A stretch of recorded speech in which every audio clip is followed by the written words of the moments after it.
how to turn on tags, push notifications on Facebook Lite. Hello guys, in today's video I'm gonna show you how to turn on tags, push notifications on Facebook Lite. First thing, go to Facebook Lite and here just click the three lines in the top corner and go down until you find settings and then notifications, and now click tags, and now just click here if you want to turn it on. And as you see, push notifications have been turned on, and now just go back and it will be saved.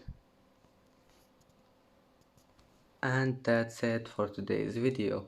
If you like this video, please don't forget to like and don't forget to subscribe, and thank you for watching this video until the end, and now see you in the next video.